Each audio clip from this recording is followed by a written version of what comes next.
So today's playlist, several of my absolute favorite people. Daniel Johnston died last year. Um, uh, Kind of a crazy independent guy from Austin, Texas, one of my personal heroes in life and favorite musicians ever. Cat Power, I absolutely love them. Jonathan Coulton is fantastic. Probably best known to most of you as the guy who wrote Still Alive, the end theme from Portal. But he also has, this is another another embarrassing thing. He's the house musician on the NPR quiz show. What's the name of that stupid game show that I listen to? I listen to it every week. You think I know the name of it? Wait, don't tell me. Not Wait, Don't Tell Me. The other one. Ask me another.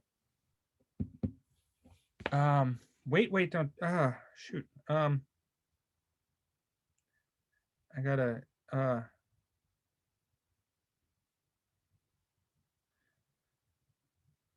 Jonathan Coulton, NPR. Ask Me Another. Ask Me Another. That's it. Where they give out Rubik's Cubes as prizes. Yeah, so he's like the house musician and co-host on that show. And then yeah, the one from Portal. And the Cake cover of Gloria Gaynor's I Will Survive was a last minute addition as a shout out to Elliot, because I promised I would play Cake a while ago and completely forgot about it. And it fit so nicely. The Cake is a Lie.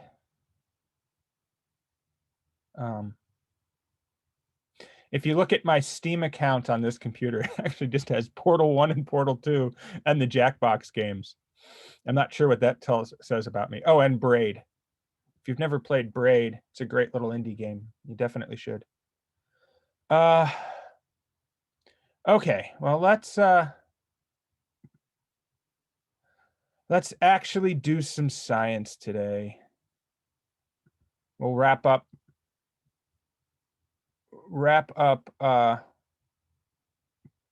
martensite.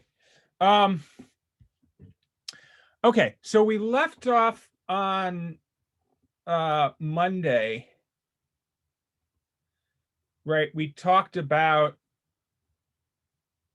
the fact that martensite has a very large shear, but unlike twinning, which also has a very large shear, since we're going from one crystal structure to a different crystal structure, we also need a dilatational strain or a volumetric strain. And it was Bain in the 1920s who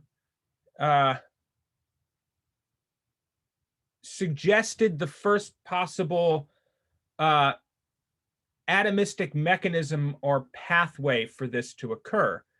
And that the realization there was, if you take two FCC lattice cells and stick them together, in the middle here, you have a body-centered tetragonal.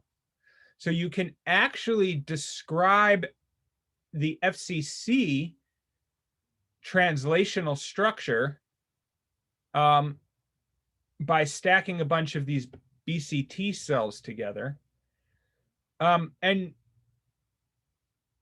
what Bain realized is when you do this tetragonal region here, this is too large, right? It's too tetragonal, it's too rectangular. But you can squish it down, right? Because the tetragonality of martensite is actually not all that great, right? It's only like 2% or so. Whereas this BCT has a C to A ratio of 1.4 or 40% tetragonality. The problem with this mechanism is that there's no invariant plane, right? We said in martensite and in twinning, you need a plane where all of the atoms remain in their original position, right? And that's your undistorted plane, your twinning plane, your habit plane. There's as different words to describe it. And so you actually need more. So this theory by itself doesn't cover it. This is just a little bit of the crystallography. But what came later, a more specific description of what's happening, is the phenomenological theory of martensite transformation, or the PTMT. And what the phenomenological theory says is that you actually need 3 steps that occur simultaneously to get the martensite structure. First, you need the Bain distortion, right, which is essentially your volumetric strain. Then you need a shear transformation, which maintains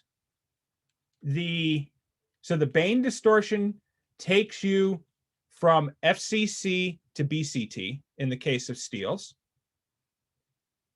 right? Then you have a shear transformation, which preserves the BCT lattice structure. So it's essentially kind of like a twinning step, right?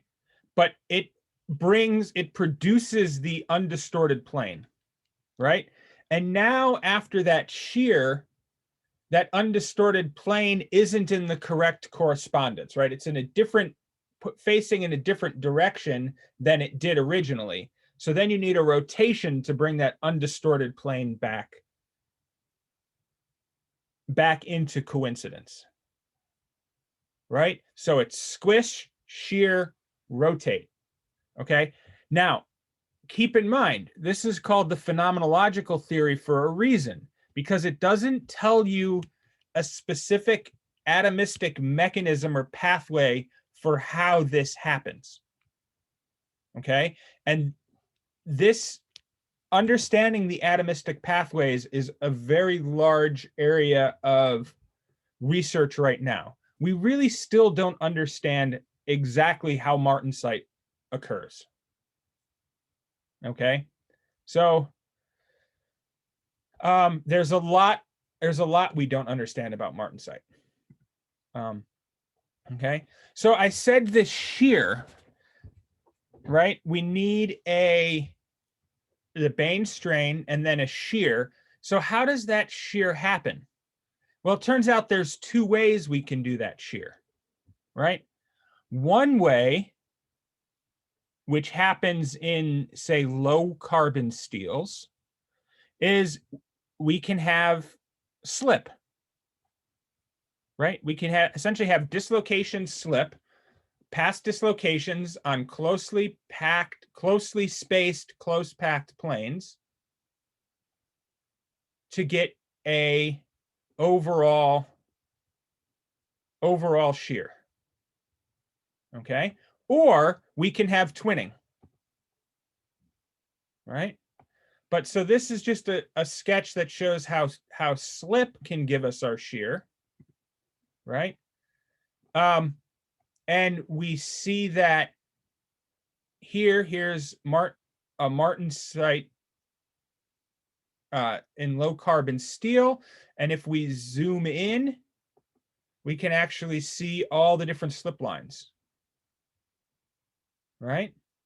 So we actually need a fair amount here. The shear strain's 22% strain, right? So that's a lot of plastic deformation that goes into this phase transformation.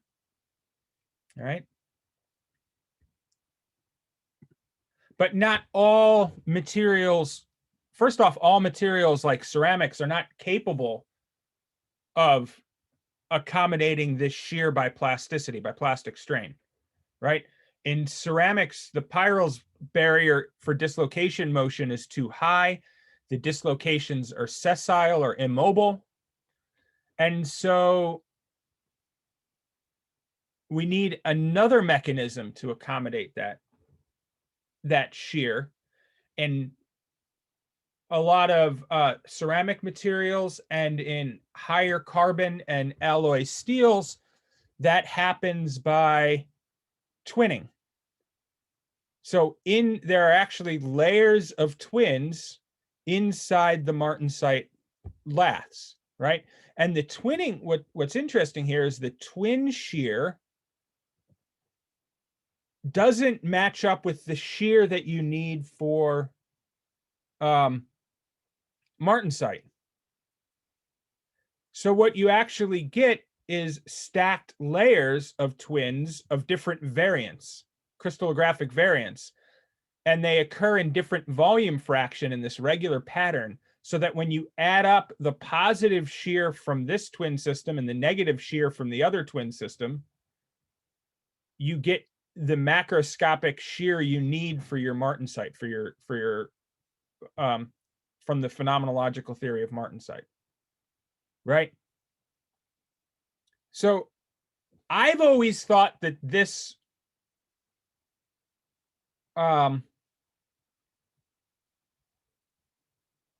this is like one of those amazing things to me, that it all somehow works out, right? That these atoms that don't talk to each other for long range, like, can all of this transformation can happen like simultaneously to create these very complicated structures, right? And in reality, it's all an energy minimization, right?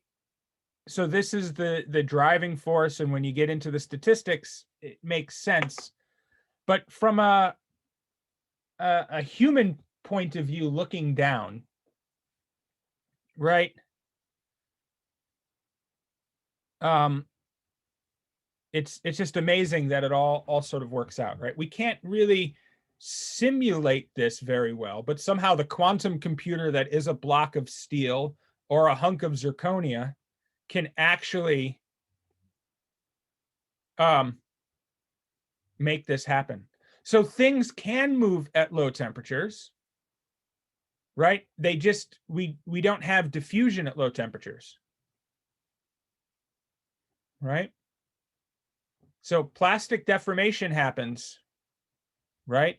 In zirconium metal, not zirconia ceramic, which was a material I studied for a long time during my postdoc. I was really we were really focused on twinning in zirconium, deformation twinning. And what's interesting is that at room temperature deformation, zirconium doesn't twin at all. You have to have it at cryogenic temperatures. So you have to deform it in liquid nitrogen, and then it twins like crazy. And you have actually, there's a new high entropy alloy that we're studying with Professor Mills that has greater ductility at cryogenic temperatures than it does at elevated temperature, because of twinning and martensite formation that happens. So things can move at low temperatures, but they have to move by a external mechanical force. They won't move by diffusion. Right? Okay. So this is just another slide showing the twinned martensite, the structure that you get out of these. And so what were the major successes of this phenomenological theory, right? So first off, it explains the existence of weird habit planes. So typically in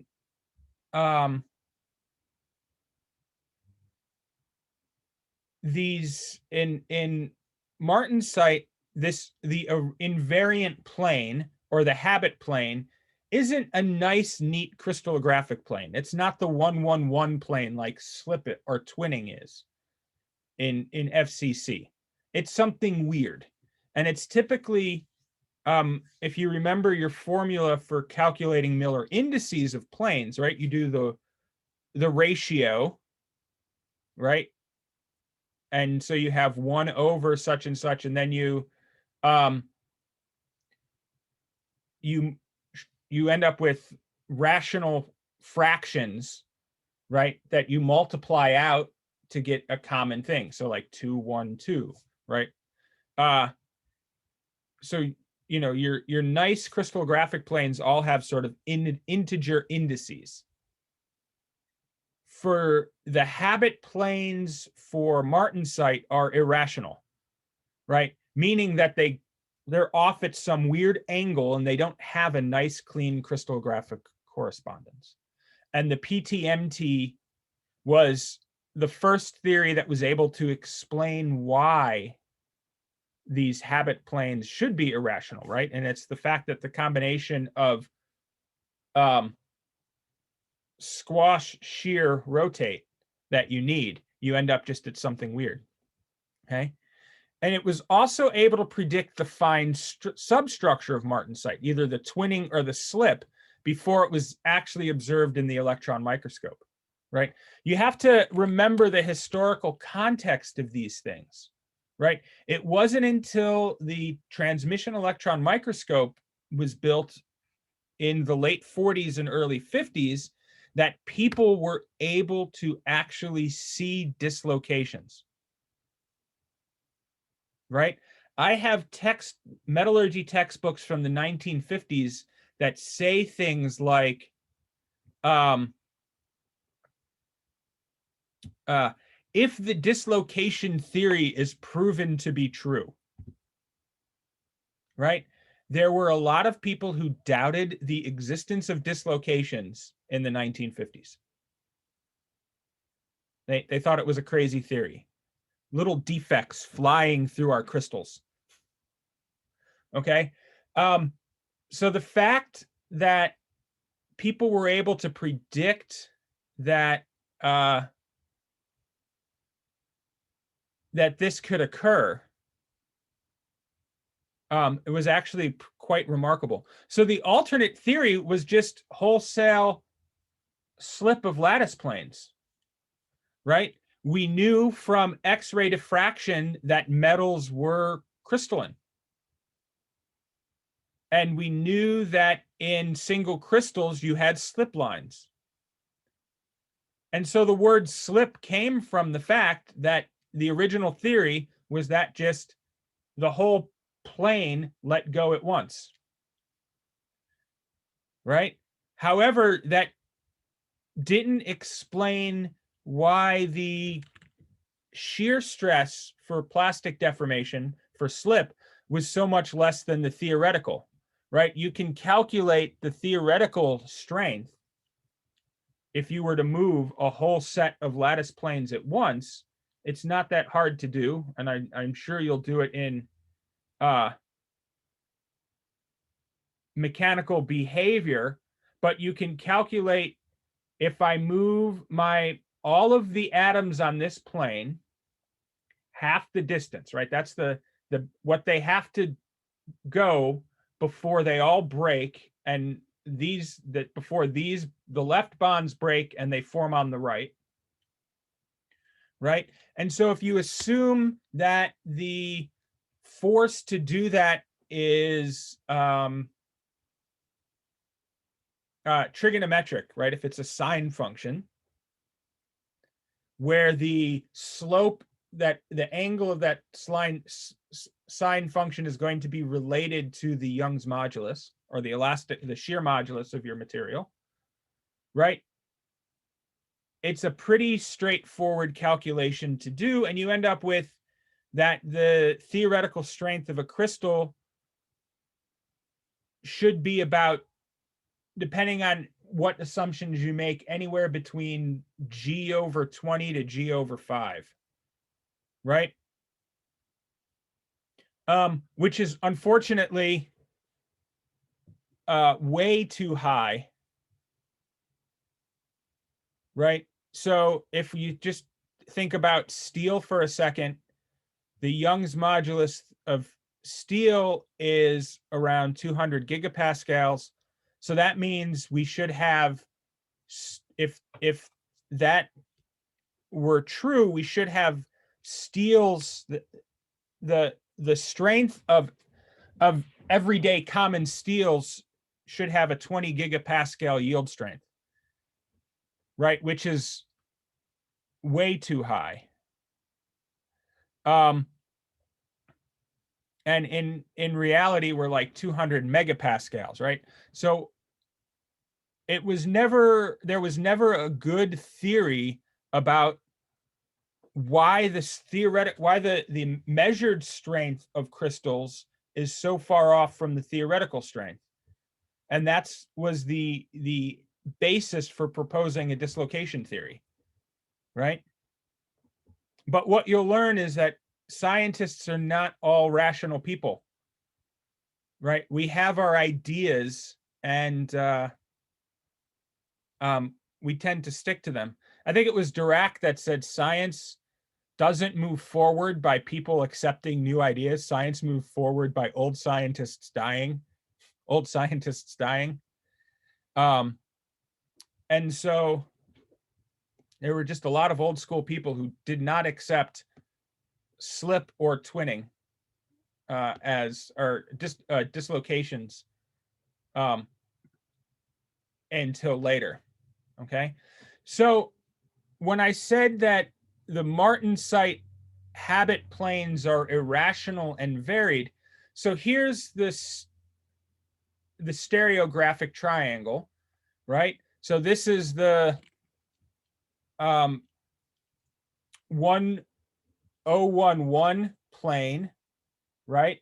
The 100 plane is the one, right? Remember, that goes like this, right? And the 111 connects the body diagonals, the close packed triangular plane here, right? And so we can see where different steels, where this habit plane is. And you can see that it's very dependent on carbon content, right? So we have this change that goes near 111 to 225 to 259 of the planes of the austenite. It's not important to remember these at all. It's just the key thing is that depending on the composition, the actual structure of the martensite and the transformation itself changes depending on the composition of your steel, right? The same thing happens in ceramics, but to a lesser extent, right? Because most of the time in ceramics, we're talking about ionic compounds. And these ionic compounds have a strict stoichiometry that needs to be maintained, right? Because of charge balance. So in many ways, ceramics are actually easier than metals when it comes to martensite. Okay, so this is just a list of what some orientation relationships in different metals that undergo martensitic transformations. Some of the interesting ones are things you might not expect. Obviously, iron carbon, steels, and iron nickel, right, are important alloys, important materials in the steel family that undergo martensite, but also titanium, right? So titanium is hexagonal at low temperatures, BCC at high temperatures. If you cool it slowly, this occurs by a diffusional phase transformation. If you cool it too quickly, there isn't time for the diffusional phase transformation and you get martensite, right? So it's not just steel that martensite's important for, right? And guess what? Welding engineers, what the cooling rates you need happen to align pretty fast with the cooling rates that you get from a lot of arc processes. So martensitic titanium is something that you're probably going to run across if you're in that realm. Okay. So martensite is largely athermal in nature, right? Which means that the transformation is not time dependent. It's just temperature dependent. So if we start cooling, we hit the martensite start temperature, right? And what defines that martensite start temperature? Well, if we go back to the very beginning, oops, not twinning.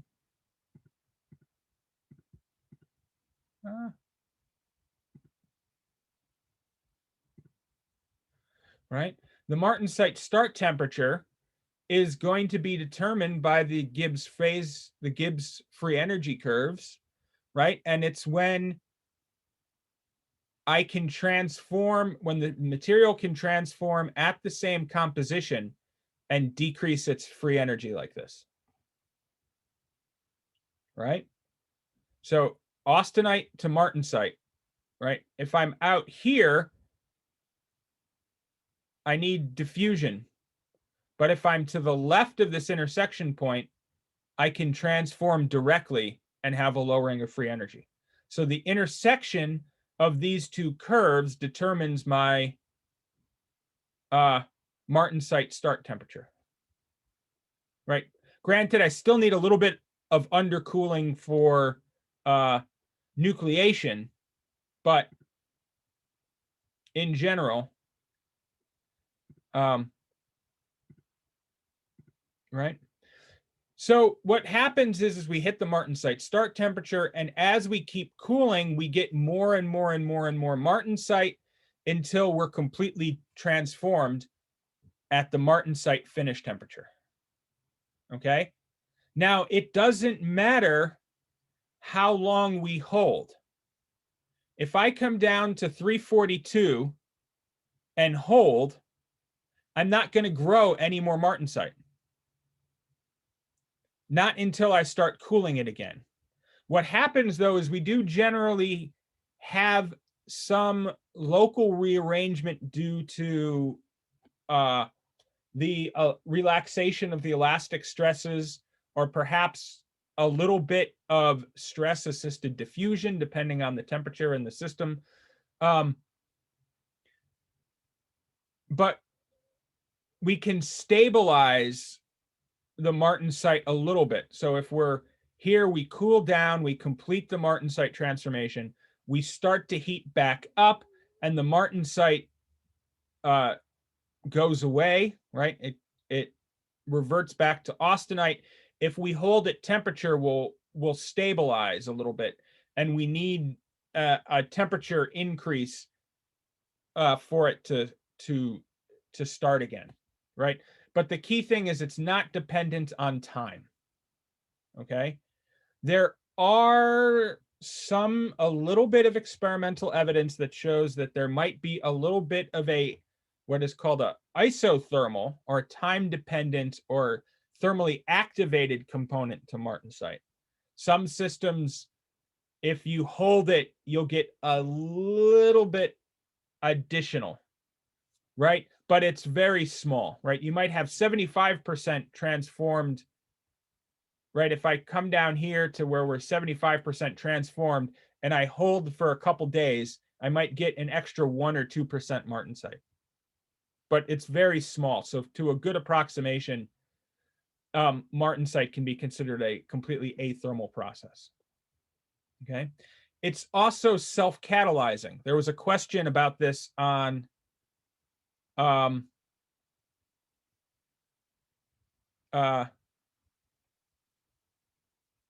Monday. Today's Wednesday, right? So I'll get to your question in just a second about nucleation, okay? So martensite self-catalyzes, okay? It grows very, very quickly, okay? So martensite, when it grows, there's this large shear, right? This 25%, 20% shear in steel, right? All of a sudden, when you have something that just goes funk, right? It doesn't do that in isolation. It actually sends out a shock wave, okay? The speed that martensite grows is the shear wave, as it happens at the shear wave velocity of our metal, which is, for all intents and purposes, all practical purposes, martensite grows at the speed of sound, right? And so when martensite nucleates, it actually sends out a shock wave that triggers a whole bunch of other plates to form. So what you do is you get, in a lot of systems, you cool down, you hit the martensite start, and then you get a big burst where 25% or so of all of the austenite will instantaneously transform to martensite, right? Then it's like a supersaturated solution, right? There is no energy barrier that has to be overcome for nucleation, right? You don't have to form a nucleus in the same way that you do for a diffusional phase transformation. All right? In a supersaturated solution, the nucleus is there, right? This, a similar analogy, right? Because you still do have to nucleate martensite, but it's not the same as nucleating for a diffusional phase transformation. So it just can kick off, right? And when this happens, this is an exceptionally violent occurrence, right? I've got massive amounts of highly localized shear happening, okay? This now is body-centered tetragonal, very difficult to move dislocations through, right? But I need to somehow, but it has this 20% shear. So that means I need to accommodate this shear in the neighboring austenite, and that happens by plastic deformation. So when this is happening, there's tons of dislocation activity happening in my austenite. I've got plasticity galore happening out here. And whenever I have plasticity, I have large amounts of lattice rotation, so these crystals are all bent. It's a real mess. It's a complicated, confusing mess, right? It's kind of like if, what would happen if a bomb went off, in the middle of a city, right? The explosion would transform buildings to rubble very, very quickly. But out here, you'd have tons of people and birds and animals and cars all going crazy, right? It's a sort of morbid analogy, but it's kind of holds true, right? You've got something that happens sort of on its own, and then out here you've got the whole rest of the world is going crazy. Okay, so you get yeah, all right. And so this burst phenomena is well observed. All right, just a little bit more there. Okay, so nucleation. Okay, I'm not even going to try and cover how martensite nucleates. Okay, there are lots of theories, and no single one of them, in my opinion, and in the opinion of a lot of other metallurgists, has sufficient evidence to say that that is actually how martensite nucleates. Okay, there are lots and lots and lots of theories. Okay, if you want to get into some of those theories, you can read some of it in the textbook, right? But in reality, it doesn't matter how martensite nucleates for everything that you guys are going to be thinking about or doing, unless you get into this area of research, right? It happens so fast we can't observe it with the fastest experimental techniques, right? So it's a lot of computational and theoretical work without a lot of really good experimental evidence to back it up. So, right, but martensite does nucleate from somewhere. Okay.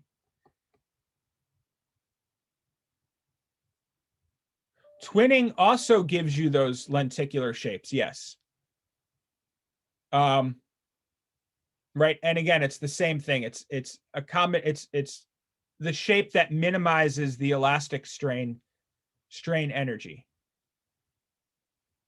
So twinning does not have a substructure.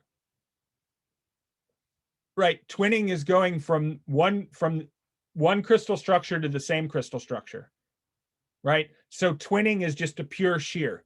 You don't have the Bain distortion or the rotation associated with it. Okay.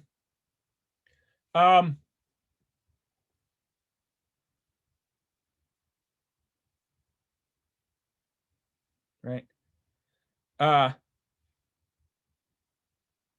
Okay, so in martensite, the growth is very, very fast, about the speed of sound.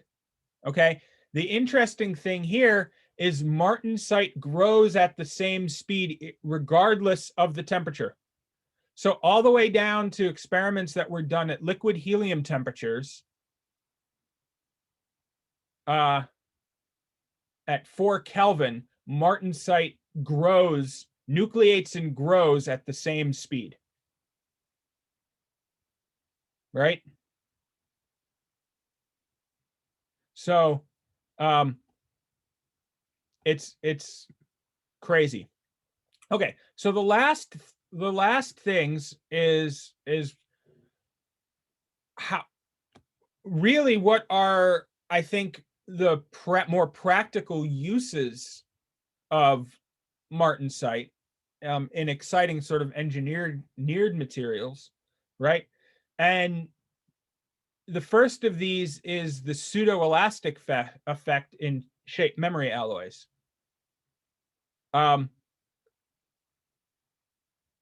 Right, and shape memory ceramics as well.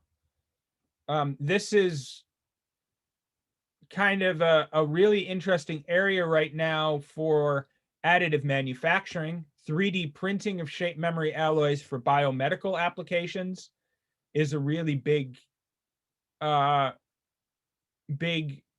area of exploration right now. So what is this pseudoelastic effect, right? So if we take a shape memory alloy, in this case copper zinc, and you apply force to it, you have your linear elastic region, and then you have what appears to be plastic deformation. But when you reverse the stress and unload it, it goes back. Okay, it's not nonlinear elastic because it has this hysteresis loop, right? So what does this, when every time you see a hysteresis loop, what does that tell you? Right, it means energy was lost here. So it's not a thermodynamically reversible process like true non-linear elasticity, like stretching a rubber band, right? But you get your original shape back, right, on loading. And in this case, we've got strains of 9%, which is well past the elastic limit, right? The elastic limit in metals is typically 0.2%, right? So what's happening here is this is actually a stress-induced martensitic transformation that then reverses when you unload it, right? And this brings up an important theoretical thing in that the martensite start temperature is not just a function of temperature, it's also a function of stress, right? By increasing the stress, you can increase the martensite start temperature, right? There's a relationship there, right? And also, we have then the shape memory effect, right? So these are two different effects in shape memory alloys, right? The shape memory effect is probably one you're a little bit more familiar with, right? And that is how you can the nitol experiments, right, where you take a wire and you crumple it up and then you throw it in hot water and it comes back to its original shape, right? And what's actually happening there is martensite,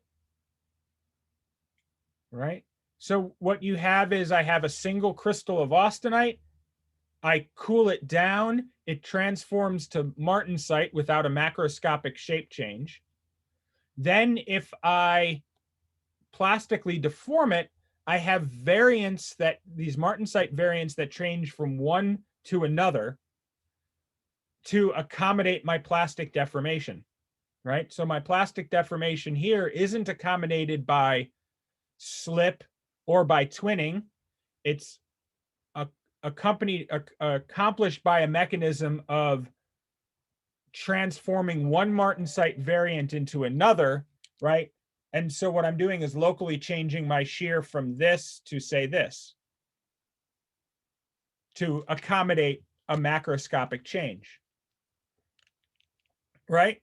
And then if I heat it up, that martensite changes back to austenite, undoes all that shearing, and brings me back to my original shape. And that's the shape memory effect, right? So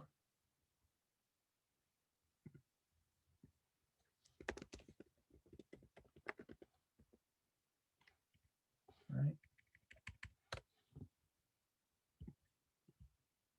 I'm sure you've all seen this before, right?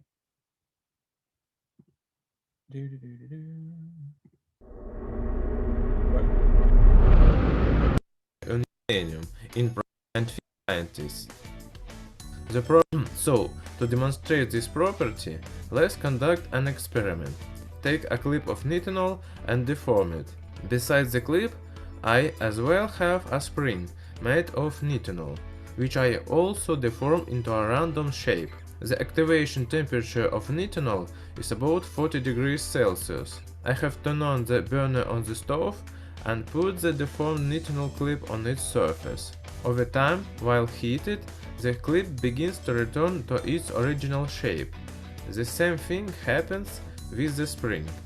This happens because when the temperature changes, the crystal lattice configuration of nitinol changes from one phase to another. Also, nitinol is 10 times more elastic than other metals. Right. So that's the shape memory effect. So actually the pseudoelastic effect has been explored for things like that, except it's exceptionally expensive, right? It's easier to do it by engineering in crumple zones. However, it's really useful for biomedical things.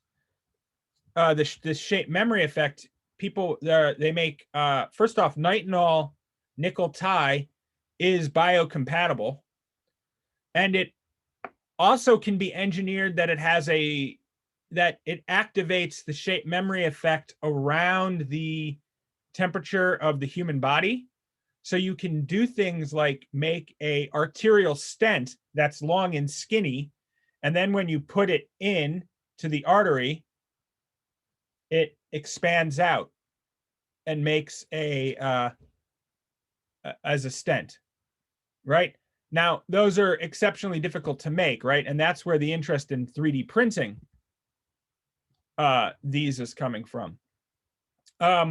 Boeing has also replaced, you know, the little door that opens and your oxygen mask falls down.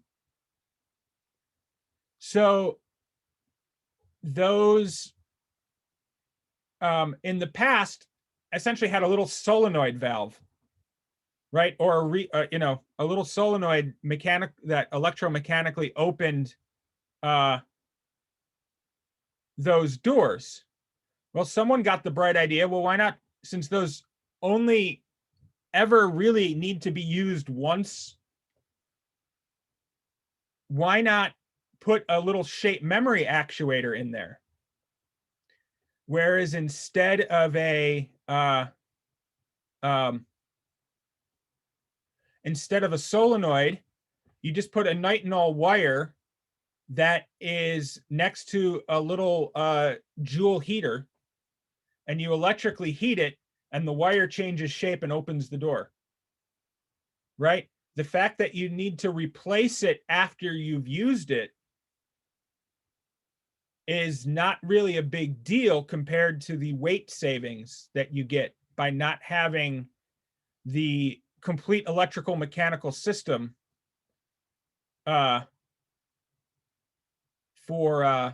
you don't need to carry around the solenoid and the control circuitry.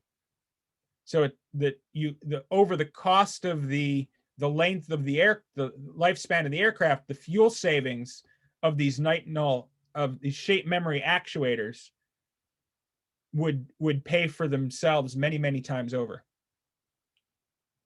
So that's where we'll wrap it up.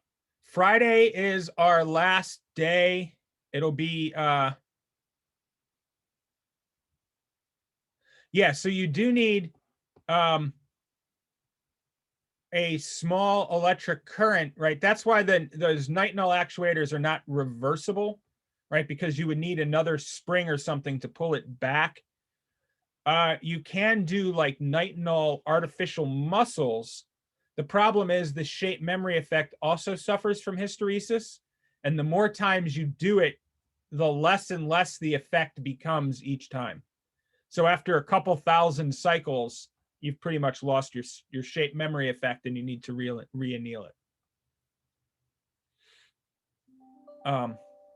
And reset it, which is can be quite a problem.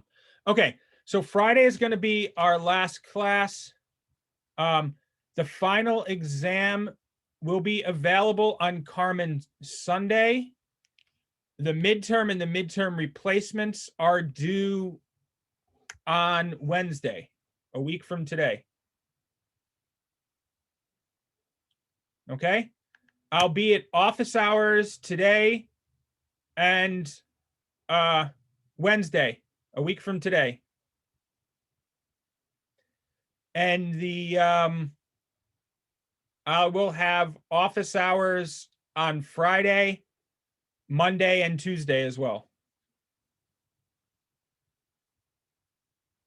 Okay, have a good one, everybody. The former recordings are now up. There was a problem with my YouTube channel, but they are available now. All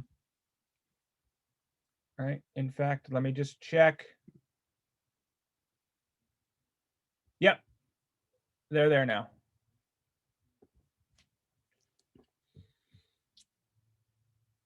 Okay. Take care, everyone.